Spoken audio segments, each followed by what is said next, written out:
These wines are from our Martinborough vineyard, which is the little sub-region part of Martinborough to the southeast of the township, about 7 kilometres out of the township, on the same alluvial Martinborough terrace soils that make up a significant amount of the area around Martinborough itself. Slightly more elevated than the township, and about a week to 10 days later ripening because of that, but sharing a fairly similar climate. The only thing I'd say that we've noticed over time that's different is that the springs tend to be a bit more dramatic for us.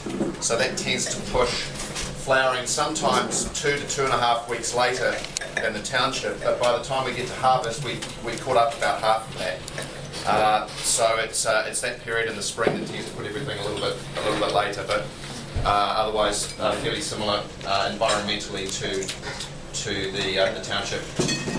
The vineyard is planted with a mix of Giorgione clones, and this wine would be, both of these wines would be a mix of all 5 of those clones and a small part of clone 5, which is the Pommery clone, and a tiny amount of Abel. The reason I chose these wines is, this is a young vineyard. The first vines were planted in '99, so the vines were planted between '99 and '91. And in fact, some of the wines, the grapes that went into that 2003 were from only 2-year-old vines. So the reason I selected the 2003 because to me it gave an illustration of what the vineyard was like as a young vineyard. You're just capturing a moment in time, as it were. And to me, what I see in those young wines from the vineyard and from their first crop up until about the time that they're about 8 or 9 years old is the more effervescence of fruit. And I think if you look at that 2003 today, it's certainly got some lovely maturity to it, but the texture of the wine is more about the fruit and the sweetness of fruit and the flavours of mature Pinot Noir fruit. I don't see a significant expression of place there in terms of the vineyard. It's about the fruit, and I think it shows that I think you can make really good quality wine from young vines, but it's about the expression of fruit rather than the expression of place. As we move through to 2011, which is a wine that is due to be released here early next year, so it's a pre-release look at this wine. The wine is bottled. It was bottled in April. Is to me an expression of the vineyard that is definitely more about the vineyard. To me, I see a much more reserved and subdued expression of effervescent Pinot Noir fruit, and more of the characteristics I expect to see from young Martinborough wines, which is very floral.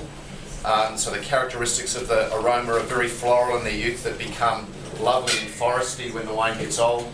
And then the texture on the palate is about the lovely fine-grained dryness that you get from Martinborough, which I think is a characteristic. This sort of tannic expression of Martinborough is unique to Martinborough within the New Zealand Pinot Noir scene, and it seems to me like all of the flavours are sort of wrapped with a piece of sinew and a piece of and the tannin sort of knits everything together. So the wines in their youth are relatively tightly wound, and this wine to me has got a texture of lovely, warm, dry earth and feathers.